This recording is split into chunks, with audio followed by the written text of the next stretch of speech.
East, they are on my heart. This was at the end of 2019, so just before COVID. And I thought, okay, I'm a woman. In the Middle East, they like men. They don't like women. I am a Jewish woman. Now that's a bit of a problem for the Muslims and the Arabs. And worse, I'm Israeli. So now we have all the politics and all the conflicts, and it's so much more complicated now. How can I do anything for these people that are close to God's heart?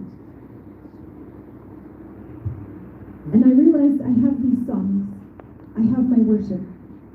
And I thought, what if we could do a project where we translated the songs to Arabic and to Farsi, the language of Iran, and we could put out these songs to the Muslim world, to the Arabic world, and later also to Iranians, those who want to kill us right now. And as I started to pore over the story in Genesis of Abraham and Hagar and Ishmael and Isaac and Sarah, I started to read and really sit before the Lord. And one of my mentors in the project, as I was submitted my life and my service to people who could speak into my life, he said to me one day, he said, what about what Sarah needs to say to Hagar and Ishmael? And I said, what does she say to them? And he said, well,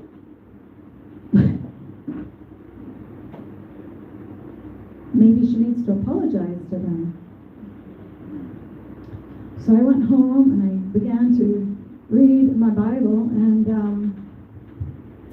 I realized by the inspiration of God that Sarah suffered from something that we all suffered from sometime in our life. It's called lack of faith, right? She sees that Abraham loves Ishmael, and she starts to be fearful that God isn't going to be faithful to the word that he gave to her about her child, about Isaac. And she convinces Abraham eventually to cast Hagar and Ishmael out. And Abraham goes to God, and God says, your wife is right. So a few men in the room remember that sentence. They send them out without any food, without any provision. And I realized that when Abraham sent Ishmael away, it opened the door for a fatherless religion. You see, in the Quran, and every day, 5 times a day, Muslims chant this prayer that Allah, God, has no son. So in Islam, there's no God is our father. In Christianity and in Judaism, God is our father, right? Avinu, Abba. But for a Muslim, there's no concept of the fatherhood. And therefore, there's no concept of sonship. In Islam, there's only Abdullah. It means the servant of God. The maximum you can be is to be the slave. Abdul is a slave, the slave of God. So, when they sent him out, when Abraham cast him out, he pushed Ishmael and all of his descendants away from the father's house, away from his protection, away from his provision, away from his identity as a son. And I began to think about what it would look like to ask for forgiveness for that.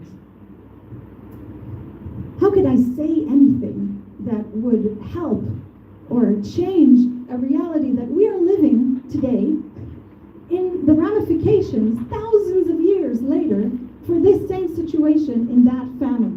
That point where that broke, and Isaac